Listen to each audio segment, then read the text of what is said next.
स्वागत है। आज हम 16वीं सदी के एक कह सकते हैं असाधारण संत के जीवन और विचारों में थोड़ा गहराई से उतरेंगे। हमारे पास कुछ दस्तावेज और लेख हैं और कोशिश रहेगी कि इनमें से कुछ अहम बातें आपके सामने रखें। हम बात कर रहे हैं संत एकनाथ जी की। स्रोत बताते हैं कि जन्म तो 1533 में पैठण महाराष्ट्र में हुआ, एक ब्राह्मण परिवार में, लेकिन उन्होंने अपना पूरा जीवन समाज की जो रूढ़ियां थीं उन्हें तोड़ने और बराबरी का संदेश देने में लगा दिया। खासतौर पर वो संत ज्ञानेश्वर और नामदेव की जो परंपरा थी उसी को उन्होंने आगे बढ़ाया। हाँ बिल्कुल। और इन स्रोतों को जब हम देखते हैं तो एक बात बहुत साफ नजर आती है कि एकनाथ जी सिर्फ उपदेश नहीं देते थे, मतलब उन्होंने जो किया वो बोलता है, अपने जीवन से मिसाल दी। उन्होंने भक्ति और नाम स्मरण मतलब ईश्वर का नाम लेना, इससे सिर्फ मोक्ष का रास्ता नहीं माना, बल्कि इसे समाज को जगाने का, सामाजिक बदलाव का एक जरिया बनाया। सही कहा। तो चलिए इन्हीं स्रोतों के सहारे संत एकनाथ के जीवन की कुछ खास घटनाओं और उनकी शिक्षाओं को समझने की कोशिश करते हैं। वो बातें जिन्होंने सिर्फ उस जमाने में नहीं बल्कि आज भी हमें सोचने पर मजबूर करती हैं। इन दस्तावेजों में एक बात बार बार आती है, उस समय छुआछूत बहुत ज्यादा थी, और वो गोदावरी नदी वाली घटना, उसका जिक्र तो है ही। हाँ, वो घटना तो बहुत कुछ कहती है। हुआ ये था कि एक दलित व्यक्ति पर नदी को अपवित्र करने का इल्जाम लगा। भीड़ गुस्से में थी और ऐसे में संत एकनाथ आ गया है। ये देखिए, ये उनके साहस की बात है।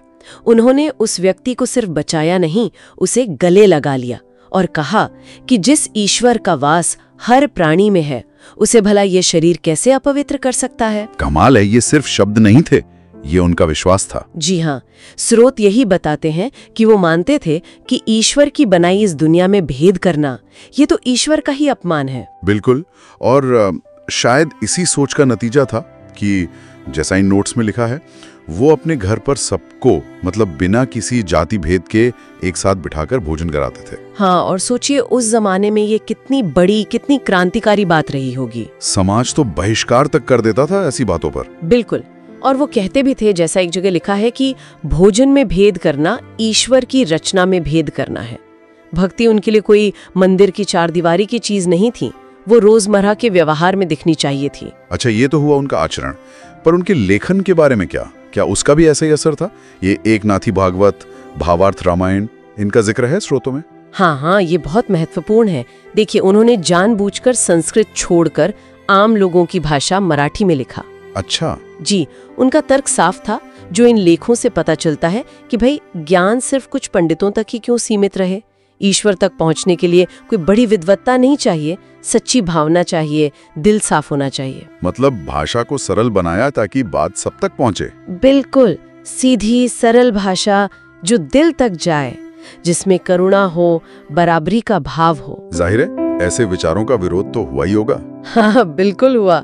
इन दस्तावेजों में अपमान, बहिष्कार, ऐसी घटनाओं का साफ उल्लेख है। एक घटना का जिक्र है कि किसी ने उन पर थूक तक दिया था। जी हाँ, और उनकी प्रतिक्रिया देखिए, कोई गुस्सा नहीं, कोई नाराजगी नहीं।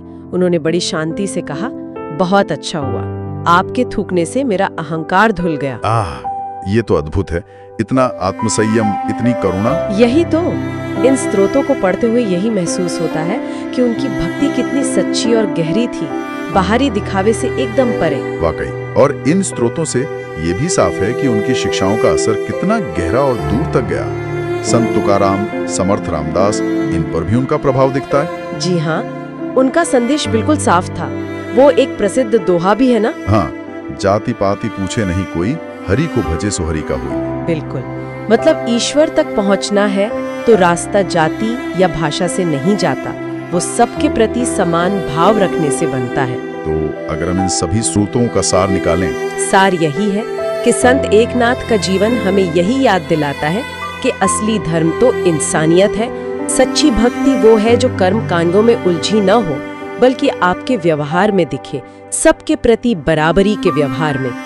भक्ति वो नहीं जो सिर्फ दिखती है, भक्ति तो वो है जो सबको एक जैसा देखती है। और आज के समय में देखें, जब हम भाषा, धर्म, जाति, क्षेत्र, इन सब चीजों में इतने बटे हुए नजर आते हैं, तो संत एकनाथ की ये बातें, ये शिक्षाएं और भी जरूरी हो जाती हैं। हाँ, ये स्रोत हमें वो एकता, वो समानता, वो प्रेम, उसका भूला हुआ पाठ याद दिलाते हैं। बिल्कुल। और अंत में इन स्रोतों को पढ़ने के बाद एक सवाल मन में आता है, सोचने के लिए एक विचार। संत एकनाथ ने कहा, भक्ति व्यवहार में होनी चाहिए, रोजमर्रा के जीवन में दिखनी चाहिए। तो क्या हम आज अपने जीवन में, अपने बर्ताव में उस बराबरी और प्रेम को सच में जी पा रहे हैं, जिसकी बात संत एकनाथ ने सदियों पहले इतनी शिद्दत से की थी? ये सवाल हमें खुद से पूछना होगा।